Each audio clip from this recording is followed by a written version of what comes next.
In this video, we'll try to pronounce Latin the way that the ancient Romans did in the first centuries AD.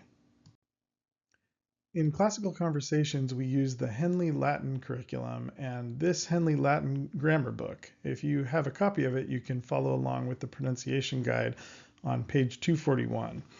On page 1, in rules 1 through 5, they describe a system called the continental system or the traditional system. And I believe this comes from the way that they pronounced Latin in the Middle Ages. Then on page 241, it has the Roman system or the classical or restored system. And this is what's trying to reproduce how the Romans spoke in ancient times. And then there's a third system on the next page that's called the Italian system or the ecclesiastical system, which is how they pronounce Latin in the Catholic Church, which is more akin to modern Italian pronunciation. So first, let's look at the long and short vowels. As you can see on the left, the vowels A, E, I, O, and U all have a macron over the top of them, which is how we represent long vowels in English as well. And then the ones on the right don't have that, and so those represent the short vowels. So the long A is pronounced ah, as in father. The short A is pronounced as in facility, or maybe a little more like an ah than that, but a lot shorter than the ah in father, so facility maybe. The long E is pronounced a, as in they. The short E is pronounced as in get, just like in English. The long I is pronounced e, as in machine. The short I is pronounced I, as in fit, just like in English. The long O is pronounced O, as in no. Now I suspect that it doesn't have quite as much of the oo at the end as we tend to in English. No. I think it would be more like no, just based on my knowledge of other languages, but I could be wrong about that. And then the short O is the same sound but a lot shorter, so obey. O as in obey. The long U is pronounced oo, as in rule, and the short U is as in put. And finally, they have a letter Y, which is only used when they borrowed a word from Greek. And it was pronounced in Greek something like U, and that's similar to what a German U with umlauts is pronounced, or a French U. So to do that, you make your lips very tight in a circle, in a rounded shape, and say U. There was a Roman writer who suggested that even most Romans couldn't really do that well because it was a foreign language, so they would tend to just say I, like in fit above the short I. So that would be a perfectly valid way to pronounce it as well. So now let's do some Latin vowel practice with real Latin words. I'll try to say each word twice and give you a moment to try to repeat it to practice the vowel. First, the long A, ah, as in sanctus, sanctus. Romanus, Romanus. Then the short A, terra, terra. Maria, Maria. The long E, regnum, regnum. Lakes, lakes. The short E, terra, terra. And bellum, bellum. The long I, amicus, amicus. Christus, Christus. The short I, Victoria, Victoria. Iter, iter. The long O, Gloria, Gloria. Provincia, Provincia. The short O, Porta, Porta. Oppidum, Oppidum. The long U, Murus, Murus. Lux, Lux. The short U, Servus, servus, bellum, bellum. And finally, I found a couple words that are supposed to have this U pronunciation. So I believe it's like cugnus, cugnus, and culindrus, culindrus. Next, let's look at the diphthongs in Latin.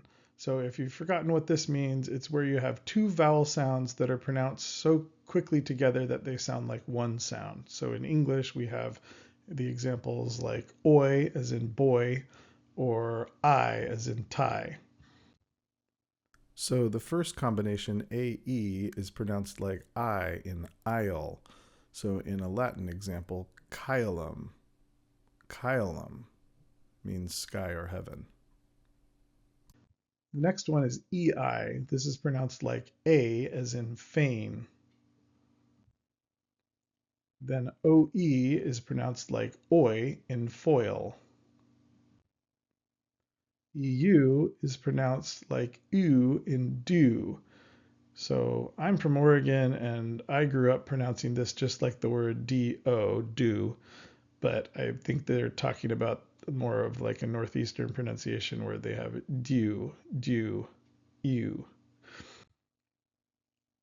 Then there's AU. This is like ow in out.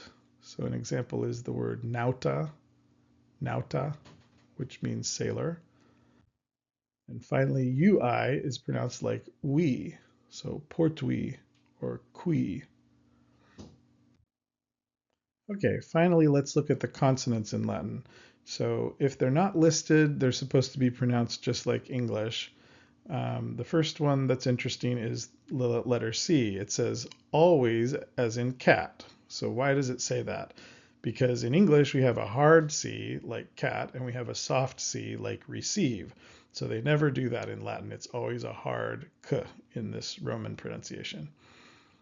The next one is S, always as in this. So why did they say that? Because in English we sometimes pronounce it like an S and sometimes like a Z. So we have this, but we have these, where it's a Z sound. So always a voiceless S in Latin. The next one is G, always pronounced like the hard G in gun, not like the soft G in rage. The next one tells us that SU is pronounced sw, like in the word suave, and not like the word sure in English. Next one is NGU, pronounced in this uncommon word unguent, so ungu kind of sound. The next one is T, always as in tin. So this one I had to think about for a little bit, but then I realized in English we have three different ways to pronounce T. So one is T, like toil or tin. Another one, we sometimes pronounce it like a D, like in the word little. Even though there's two T's, we really make it like a D sound, little. So don't do that in Latin. And then finally, I just said Latin. Well, I didn't actually say a T or a D sound in that. I said Latin, Latin, and that's called a glottal stop. So we tend to do that in the middle of words. We actually just stop our breath, Latin, and we kind of hear this T, but it's not really there. So they don't ever do that in Latin.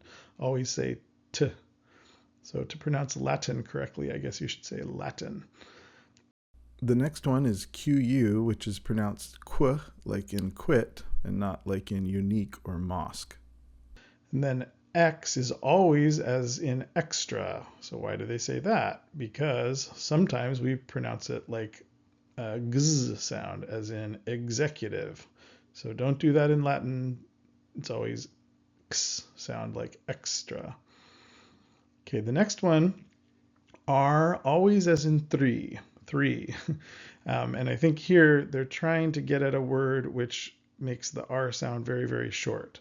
So it's, from what I've read, they actually rolled their R's in Latin, much like Spanish or many other languages. So I think the right pronunciation would be like three.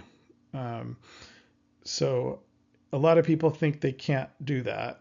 So I don't know about you, but One trick I learned is if you take the phrase Prince of Prussia and then imagine changing the R's into D's. So you say Prince of Prussia, Prince of Prussia. And then you work on saying that faster and faster. Prince of Prussia, Prince of Prussia, Prince of Prussia, Prince of Prussia, Prince of Prussia. That's actually the same thing as what they do in a language that rolls the R. You tick your tongue up to the top of your mouth for just a fraction of a second, and it sounds like that. Prince of Prussia. So words like regnus or regnum or rex, rerum, they are using that kind of tapping R, as far as I understand. Next, we have the Z sound. So this is not just like the English Z, but it has a D at the beginning, Z, as in the word ads, which probably is just the same as advertisements, ads. And the next one is a J. Now, I have yet to see this in a Latin word, but it's pronounced y, like yet. And then the V in the Roman style pronunciation is pronounced w, as in well. So I actually mispronounced one of the words earlier because last year I was pronouncing this like a V, but this would be like servus or Victoria. Those words with a V, it's pronounced W. And then the last point here is the BS and BT. Apparently they pronounce those voiceless, just like English PS and PT. So that concludes this video. So I hope that helps you try to pronounce Latin like an ancient Roman did.